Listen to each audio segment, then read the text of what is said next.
You're welcome back to Afia TV's News Tonight. We're reaching you live from Enugu, Southeast Nigeria. My name is Alex Obodo.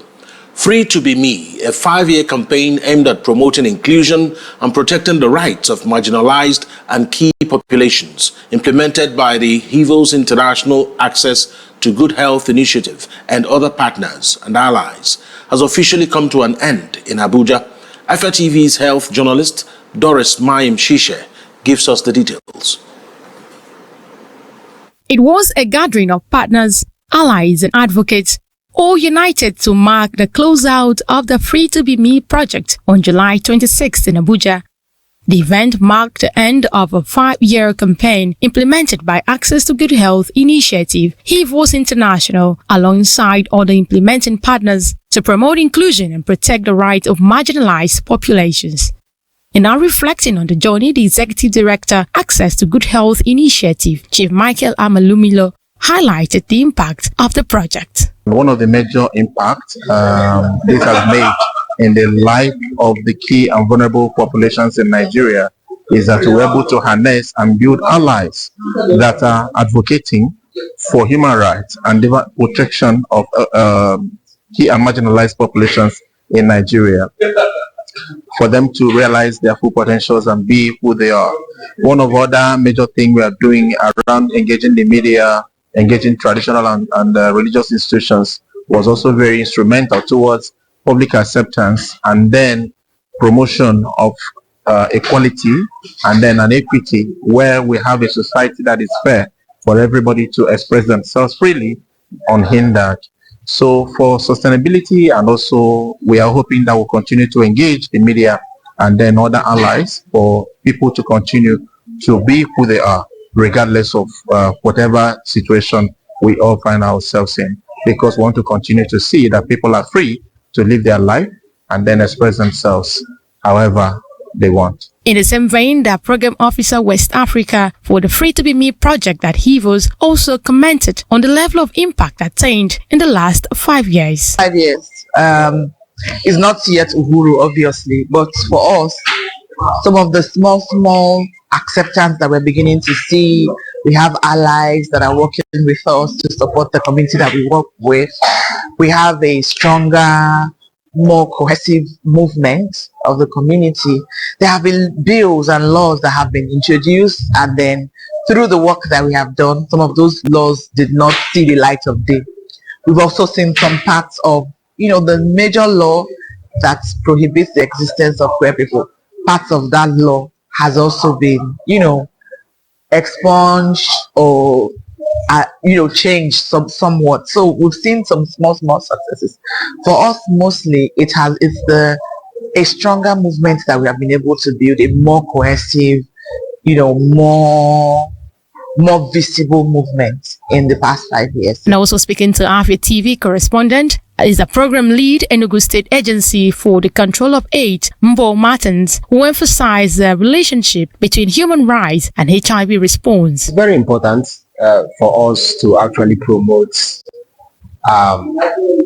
issues around the rights of people, because an aspect of HIV response remains gender and human rights.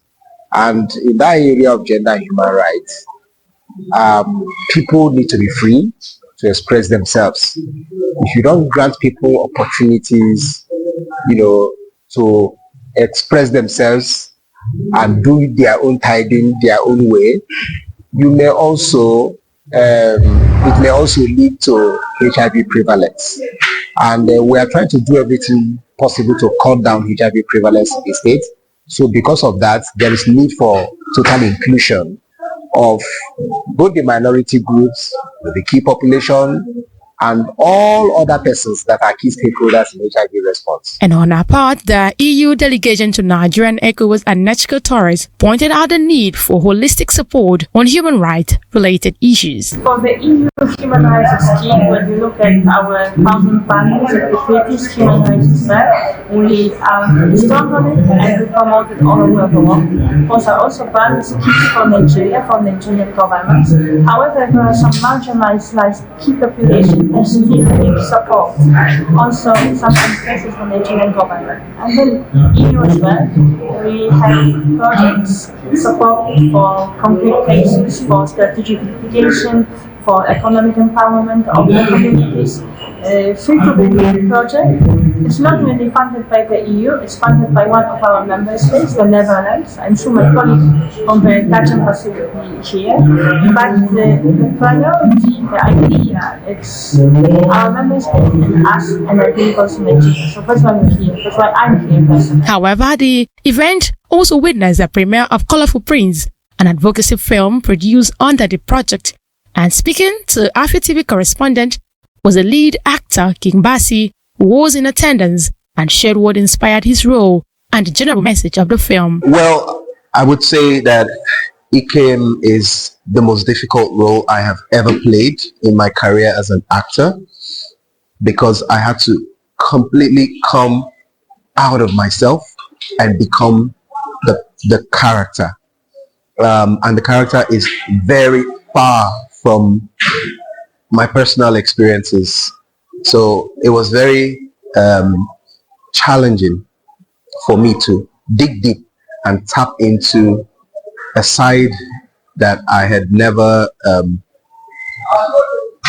thought that I would ever go to.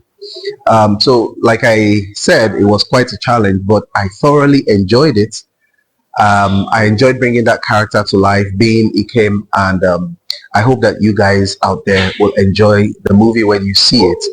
As for the story that was told, it's a very important story. It's a story of acceptance, and it is my hope that when people watch this film, that their hearts will be touched, and that basically we're trying to tell people out there to be more inclusive. Meanwhile, highlight of the event included panel discussions on the need for sustainability, an award segment celebrating outstanding advocates and allies, and a rich cultural showcase where participants across Nigeria's major ethnic groups performed dance pieces representing their roots, as well as dinner, music, amongst other performances. However, dignitaries present were Kennedy Mugoshi, Regional Director Hivos, Barrister Olangwa Ezeku, Special Advisor to the Enugu State Government on Diaspora Affairs, alongside other high-level stakeholders. From Abuja, Doris Mayim-Shishe for Afia TV.